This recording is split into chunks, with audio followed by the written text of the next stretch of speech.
boy. Vroom, vroom.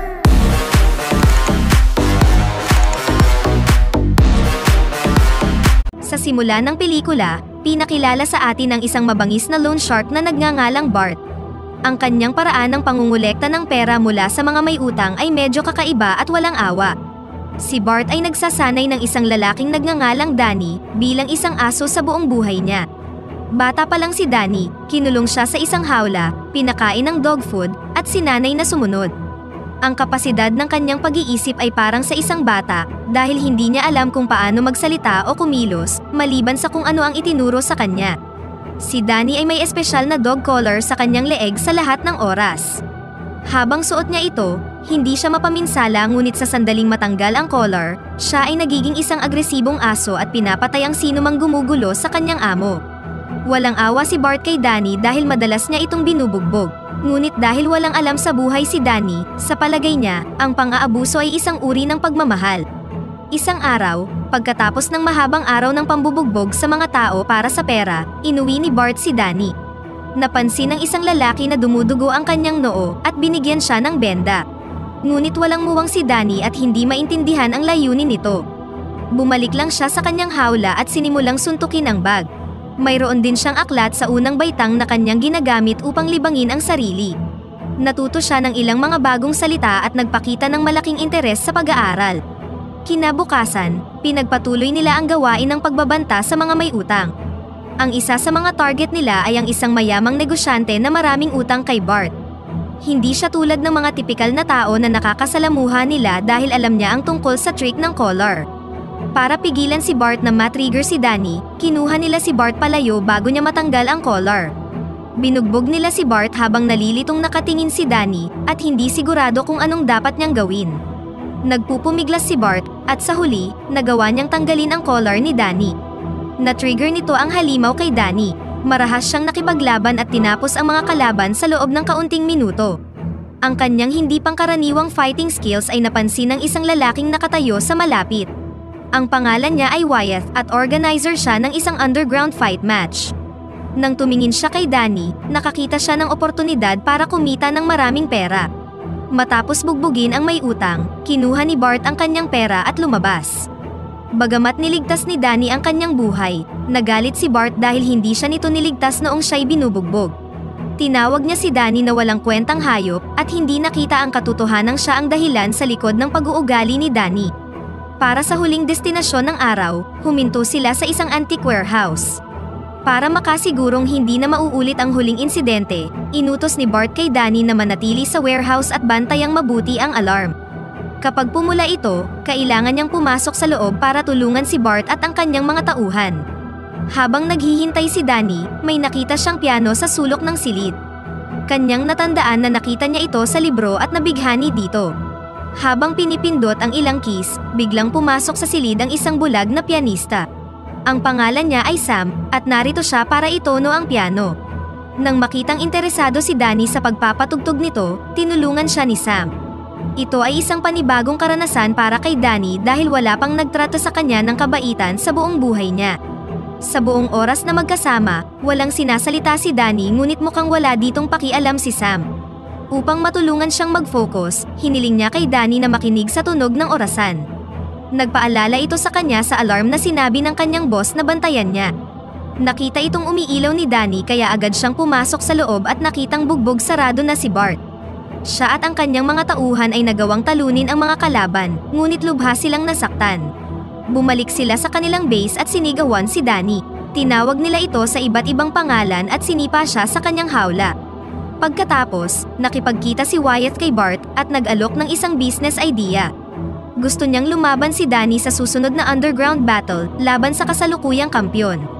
Dahil ang labanan ay isang deathmatch na matatapos lamang kapag patay na ang isang tao, napakalaki ng premyong mapapanalunan. Kung kayang talunin ni Danny ang kasalukuyang kampyon, kikita si Bart ng malaking halaga. Hindi siya nag-aksaya ng kahit na isang segundo at tinanggap agad ang deal. Kinabukasan, dinala si Danny sa ring. 3 taon ng kalahok ang kampyon, at hindi pa natatalo. Ang lahat ay tumaya sa kanya at tiwala sa kanyang kakayahan.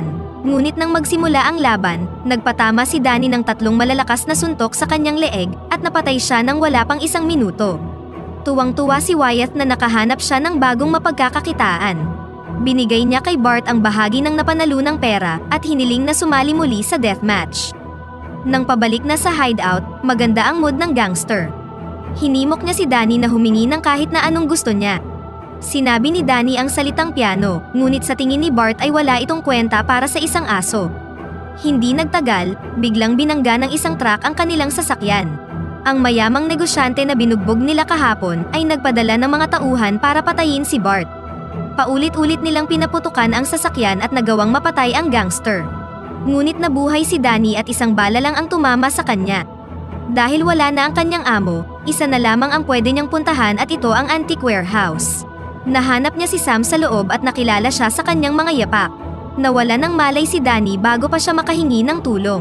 Nang siya'y magising, unang beses niyang naranasan ang malambot na kama.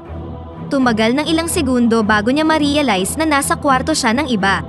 Lumalabas na dinala siya ni Sam sa kanyang bahay at inaalagaan siya nito. 2 araw na ring natutulog si Danny kaya masaya si Sam na maayos na siya. Hindi pa rin siya sanay na tinatrato ng may kabaitan at ang bagong kapaligiran ay nagpapakaba sa kanya. Dumating sa bahay ang stepdaughter ni Sam na si Victoria at ang natatakot na si Danny ay nagtago sa ilalim ng kama. Kanyang na-realize na espesyal ang lalaki kaya nagdala siya ng keyboard sa ilalim ng kama at hiniling na gamitin ito dahil gusto niya ang piano. Sa hapagkainan, hinintay ng pamilya si Danny na sumabay sa kanila. Lumabas siya habang hawak-hawak ang keyboard. Dahil hindi pa siya nakakakain sa harap ng mga tao, sinimulan niya itong lamunin gaya ng karaniwan niyang ginagawa. Pinahinto siya ni Victoria at tinuruan kung paano kumain ng maayos nang hindi gumagawa ng kalat.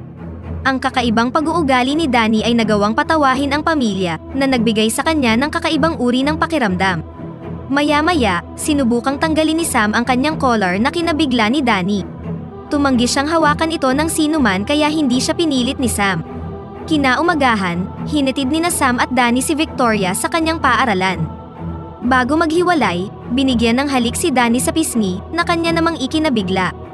Nabasa niya ang tungkol sa halik sa kanyang libro at masayang naranasan ito sa totoong buhay.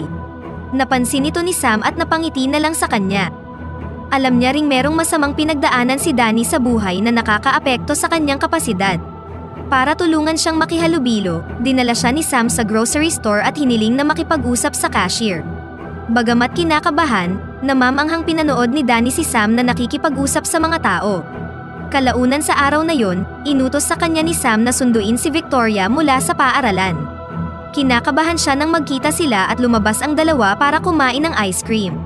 Sa gabi, hindi makatulog si Victoria kaya ganising niya si Danny at tinuruan kung paano tumugtog ng basic sa piano. Narinig sila ni Sam mula sa kanyang kwarto at ngumiti nang sa wakas ay nagbubukas na sa kanila si Danny. Sa maikling panahon, naging parte na siya ng kanilang buhay. Isang araw, nasa grocery sina Danny at Sam nang magsimulang mag-away ang ilang mga kalalakihan.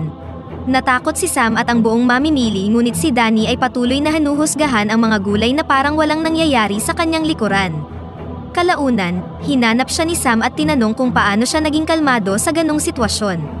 Sumagot si Danny na hindi naman siya ang inaaway kaya hindi dapat siya makialam. Naintriga si Sam sa kanyang sagot at nagtanong tungkol sa kanyang nakaraan. Kanyang nalaman na ginamit ang kainosentehan ni Danny para maging marahas at naawa para sa kanya. Sa mga sumunod na linggo, namuhay sila bilang isang masayang pamilya.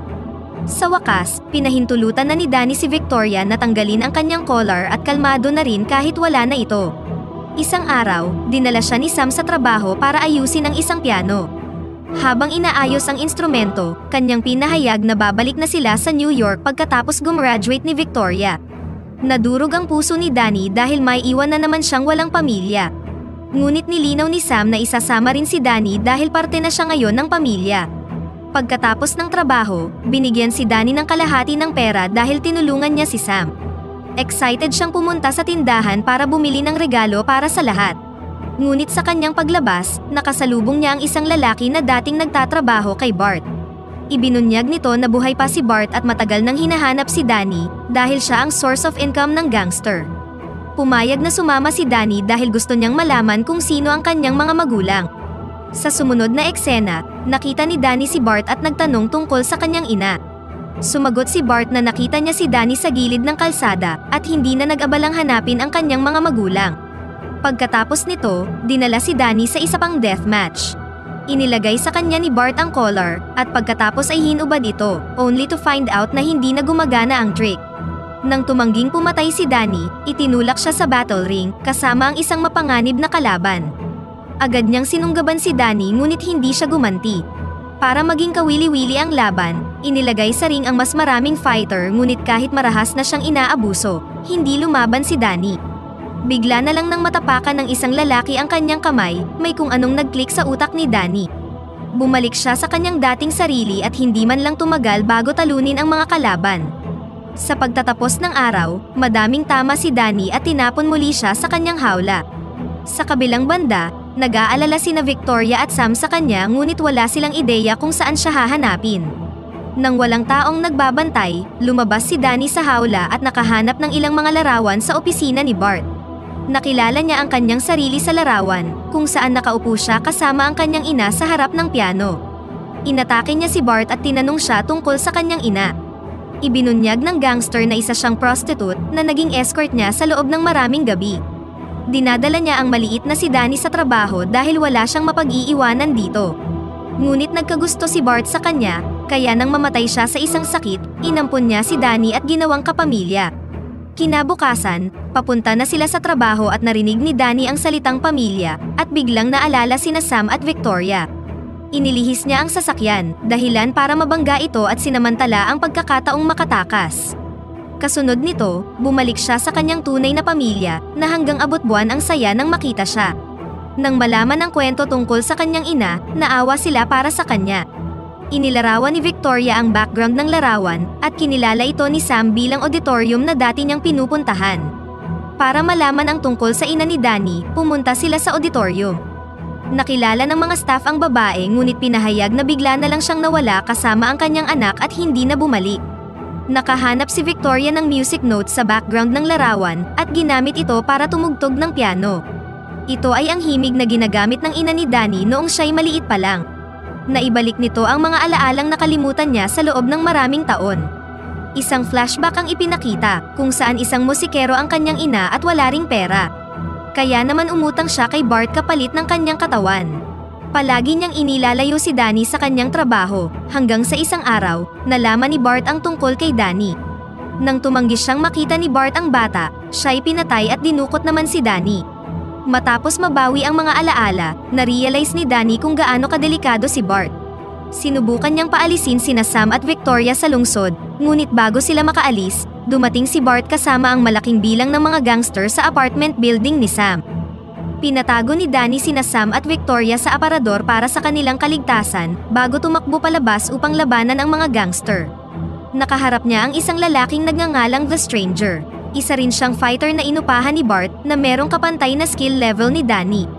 Nagkaroon sila ng matinding laban na nagtapos lang nang mahulog ang The Stranger sa bintana habang ginawa naman ni Danny ang lahat para mailigtas siya. Sa huli, hinabol ni Bart si Danny at nalaman kung saang apartment siya nagtatago. Nagbanta siyang papatayin sina Sam at Victoria kung hindi siya lalabas. Kinailangang sumuko ni Danny para mailigtas ang mga mahal niya sa buhay.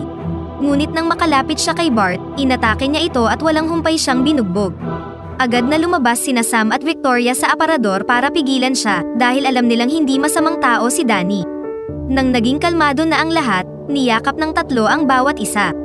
Kasabay nito, dumating ang mga pulis at inaresto si Bart para sa napakaraming krimen na kanyang ginawa. Sa huling eksena, dumalo sina Danny at Sam sa piano recital kung saan nagtatanghal si Victoria. Inialay niya ang tugtog sa isang espesyal na tao, at nag-perform ng kantang tinugtog ng ina ni Danny ilang taon na ang nakakaraan.